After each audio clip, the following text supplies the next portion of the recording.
the possession as a possession. It's just the way the game goes sometimes. It felt like we could have that one. Had a performance from LeBron that was just incredible. I mean, it was epic. This is LeBron James. That's who he is. That's why he's the best player in the world. To do what he did tonight and then come up robbed is just not right.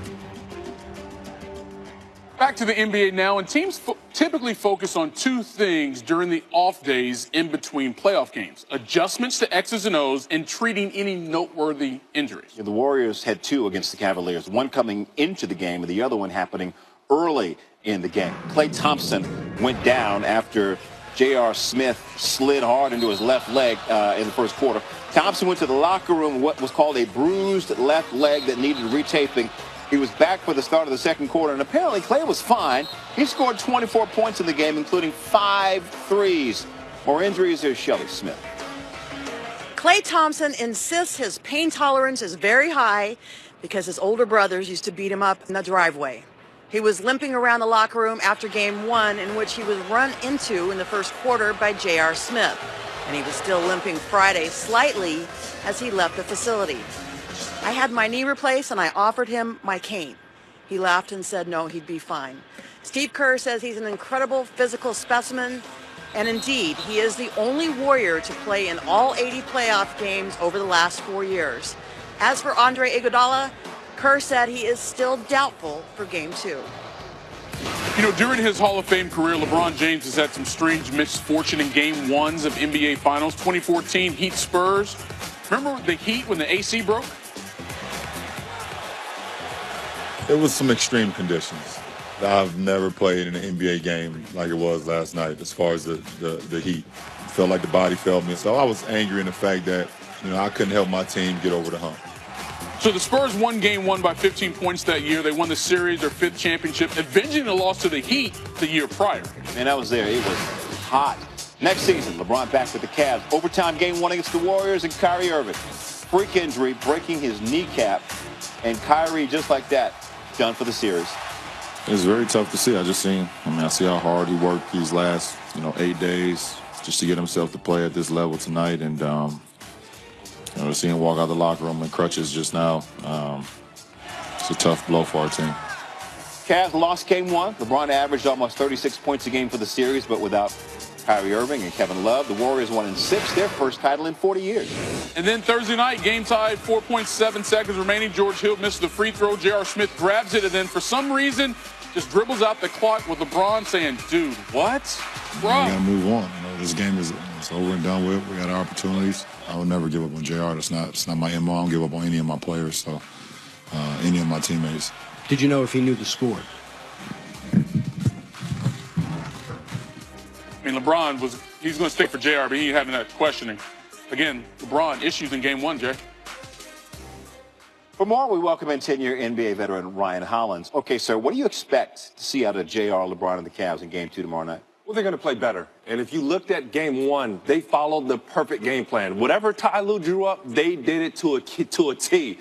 Two of my keys were pace and physicality, and they played at a pace that was comfortable for LeBron James to be able to play the whole game, and we saw that 51 points. And physicality, there's a team that actually played big and beat the team up on the glass. One thing they've got to do, though, Jay, is they have to hit open three-pointers. And one of the problems was when LeBron got in the hole and he scored, and once he saw two and he kicked out, they didn't hit those open threes. Part of that fix will be target passing. LeBron is a target passer. And if you watch that film, he was fouled on probably half of those passing attempts. And referees, much like players and much like coaches, watch film too. And those fouls will be called, and those guys will be locked and loaded, ready to hit open shots. And there's one guy going to be ready, J.R. Smith, I guarantee it, Jay. I need a prediction for Game 2. Who wins and why? Cavaliers win because they're upset. They're upset. And there is probably one of the most masterful things I've seen, and this was much bigger than the 51 points by the LeBron James. I played against LeBron several times in playoff series, and there wasn't a word, there wasn't a bump, there wasn't a hit that we could have done to LeBron to get him off the game. So that was very calculated at the end. He started that team fight. He started that little scuffle. Why? Now you take the pressure off of JR. Now you rally the troops. Now you don't forget, Jay, who the enemy is. You don't forget the bad guys, which is the Warriors, and not our own teammates, it's not JR. We still have a series to play. Great move by LeBron. Game 2 of the NBA Finals, LeBron's team's 4-4 all time. Ryan, thank you. After possession. It's just the way the game goes sometimes. It felt like we could have that one. Had a performance from LeBron that was just incredible. I mean, it was epic. This is LeBron James. That's who he is. That's why he's the best player in the world. To do what he did tonight and then come up robbed is just not right. Now they can see us. Like you didn't tell me we were going to do that.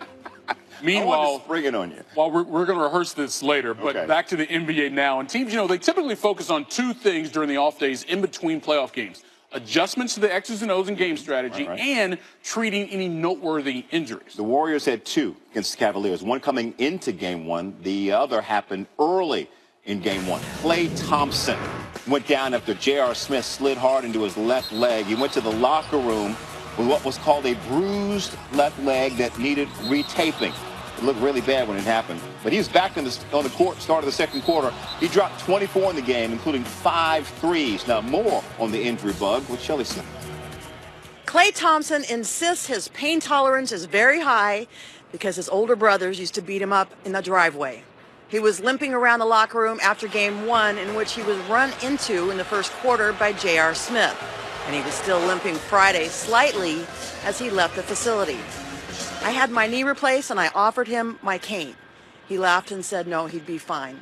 Steve Kerr says he's an incredible physical specimen, and indeed, he is the only Warrior to play in all 80 playoff games over the last 4 years. As for Andre Iguodala, Kerr said he is still doubtful for Game 2. All right, LeBron's had some issues in Game 1 in his Hall of Fame career in the NBA Finals. Remember when the AC broke back in 2014 against the Spurs, 90 degrees inside the arena? It was some extreme conditions. I've never played in an NBA game like it was last night as far as the heat. It felt like the body failed me. So I was angry in the fact that, I couldn't help my team get over the hump. So the Spurs won by 15 and won the series in 5 games, their 5th championship, avenging a loss to the Heat the year prior. Next season, LeBron back with the Cavs. Overtime Game 1 against the Warriors. Kyrie Irving suffers a freak injury, breaking his kneecap. Kyrie done for the series. It's very tough to see. I see how hard he worked these last, 8 days just to get himself to play at this level tonight. And, seeing him walk out the locker room in crutches just now, it's a tough blow for our team. Cavs lost Game 1. LeBron averaged almost 36 points a game for the series, but without Irving and Kevin Love, the Warriors 1-6, their first title in 40 years. All right, Jay, and then back Thursday night. 4.7 seconds to go, tie game. George Hill misses the free throw. J.R. Smith grabs a rebound, and for whatever reason, didn't know the score. We got to move on. This game is over and done with. We had our opportunities. I would never give up on J.R. It's not my MO. I don't give up on any of my players, so any of my teammates. Did you know if he knew the score? LeBron not here for the nonsense. Scored 51 points in a losing effort. We'll see what happens Sunday night, Jay. All right, Michael, for more, let's bring in our NBA analyst, Tim Legler. J.R. Smith coming off that blunder in Game 1. How does he rebuild trust with LeBron and move forward and put all that behind him? It's a tough situation for him because he's not going to shed it, right? So he's got a lot of tattoos. He might get one more that just says 4.7 or something. Game tied, whatever he wants, because he's going to wear it for the rest of his life. But I will tell you this, in that locker room, they're going to be people put their arms around him. And the one thing that they can remind themselves of is, let's go back to 2016 when they beat the Warriors and came back from 3-1. To me, the 2 critical games in that series, Game 3, they're down 2-0, 20 points for J.R. Smith. Came through in the biggest stage with that series basically on the line. They get down 3-0, they're not winning that series. And then Game 7, he chips in with 12 points, plays 40 minutes. So those teammates that were there to see that, they can remind him that we know you've been there for us before. And there, but for the grace of God, could have been any one of us the other night. Now, for LeBron James, it's inconceivable. You wouldn't know that the game was tied. But he can put that aside, and 48 hours helps. If they had to play tonight, I think they still might be emotionally some carryover. They got a whole nother day. They're going to come in tomorrow night with a huge chip on their shoulder, knowing that they played as well as they had to win a game, and there are certain things they did in that game that are going to continue throughout the series that gives them a chance to win, and particularly Sunday night. They came out there to get a split. They've got to forget what happened the other night, focus on getting the one game that they thought they could get out there and make a Sunday. But for J.R. Smith, I think those teammates need to remind him, we remember what you did and what you have done for this team, particularly in big moments. We expect that again on Sunday night. So the Warriors get the win. They escape. LeBron dropped 51. What's the biggest adjustment Golden State needs to make with that looming? I just think be more selective with your switching. I understand you want to switch sometimes with LeBron James, but there are times that he's out on the floor a bit. You don't necessarily need to switch everything. Like, look where he is right now. He's 32, 33 feet out. He's not going to pull up and shoot that. If you're Kevin Durant or Klay Thompson, you have two opportunities to have a better defender on LeBron James. Go under the screen, meet him on the other side. Instead, he gets Curry and overwhelms him to the rim. Here, again, another example. He's 33 feet, 34 feet from the rim.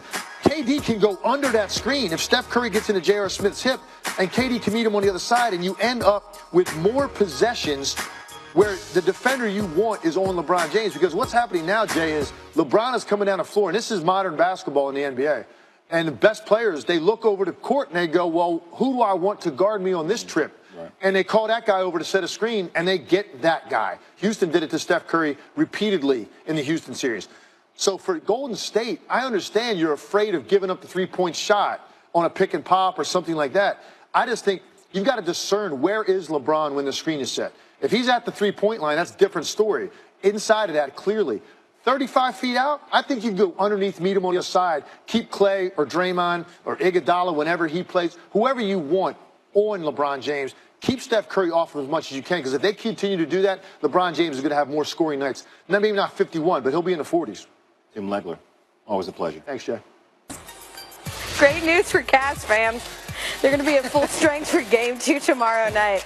The league choosing not to suspend Kevin Love for coming onto the court during the on-court fracas in Game 1 of the NBA Finals. Also merely fining Tristan Thompson for this. He was ejected in OT, but his flagrant 2 downgraded to a flagrant 1. That's great news for a Cavs team that, yes, of course, is led by LeBron, who had a playoff career-high 51 points on 59% shooting in Game 1. But they're going to be glad to have those two starting big men back for Game 2, because Love and Thompson had 23 points on a combined 42% shooting in Game 1. And then there's everybody else. The rest of the team combining to shoot 35% from the floor in Game 1. They're going to need to do a little bit more. As for the Warriors, they knew exactly what they wanted to do on offense toward the end of regulation in Game 1. Force Kevin Love to defend Steph Curry. And this is what happened. In all of Game 1, Curry went 4 for 6 when he was guarded by Kevin Love, including 3 of 4 from beyond the arc. Safe to say this matchup paid dividends both early and late for the Warriors. But looking at just the final 5 minutes of the fourth quarter is when the Warriors really started to create this mismatch. Curry went 2 for 3 when he was defended by Love, and the Warriors made this possible through screens. You just saw it. On this play with under 5 minutes left in the fourth, Curry dribbles up the court. Okay? And Kevon Looney immediately set the pick on J.R. Smith. That forces Love to play ISO on Curry. Warriors spread the floor. From there, it's easy for Curry to do what he does, which is hit Love with a crossover, create some space, and then drain a three-pointer, Matt. So we'll see what happens in Game 2. Ryan Holland's back with us this morning. Steve Kerr did say, though, Andre Iguodala is once again doubtful to play on Sunday. He's a lockdown defender. We saw LeBron James go for 51 in Game 1. It was brilliant. What do the Warriors do in Game 2 to perhaps back that off a little bit? Well, you can always say hindsight is 20/20, and the Warriors took a page out of everybody else's mistakes. LeBron has showed in the playoffs time and time again that he can actually beat you. He will beat you over and over again, and he's made clutch shots down the stretch. You see here against Indiana, one-on-one with Thaddeus Young, pull-up, buzzer beater, game time, team time. We'll check out again. Look, one-on-one against the rookie. Get you to the rim off glass. LeBron James has somewhat developed this clutch gene late in his career, but Steve Kerr said, you know what? Not on our watch, not our time. Another Cavalier has to beat you. Let's check out this touchscreen and see what he did well. So you see here a similar situation. Look, LeBron's coming down the court. Good matchup. Green is on him. And there you see George Hill's going to come over and try to get this switch with Curry. This is not normal. At the end of the game, you always switch screens. You don't trap. And you see these two guys staying in their coverage because they're not going to let who? LeBron James beat you. So let's run it a bit. The league said Draymond Green gets away with the foul. Should have been shooting one-on-one. Spilled milk at this point. George Hill's wide open. Now, if you look, they're dropping it essentially into a 2-3 zone. They match up again. Now, this is not the matchup you want. Curry on LeBron James, the best player on the planet right there. All right? This is a mismatch. So what are you going to see? The Warriors actually drop into, in a sense, a box and one. So let's run it a little bit. Look at Durant step up to the top of the key. 1, 2, 3, 4 Warriors on the back line zoned up with Curry. Curry guarding LeBron James. Let's run it. So now they're sending the message that you are not going to let LeBron beat you. George Hill makes a smart move. Puts Klay in a tough situation. Watch this vision cone right here from LeBron. LeBron knows he has Korver in the corner. George Hill cuts, makes the perfect basketball play to George Hill. George Hill ends up getting fouled. The Warriors showed here they are not going to let LeBron beat them down the stretch, and it ends up working out. George Hill misses a free throw. JR has his blunder. Warriors win the game. Every other team in the playoffs did not make this adjustment. Hats off to Steve Kerr and company for actually not letting LeBron beat them, because he's beat everybody else. I'm glad you mentioned J.R. Smith, because LeBron did have a masterpiece, but it's as if J.R. came and took lighter fluid to a Picasso. So how do you rebuild the trust of your teammates if you're JR going into game 2? Well, you got to play hard, and he's got to make shots, and there's no way around it. He's got to play well the next game, and he's got to make an impact. It's as simple as that. Make an impact right away. You expect that'll happen? You feel it's going to happen. I guarantee it. All right, we'll see. Game 2. Guarantee. I threw him an over-under last hour. He went the under. I threw it at 25 points. Might be a little much. Ryan Hollins with us this morning. Ryan, thanks. Coming up, how the Cavs put Smith's gaff in their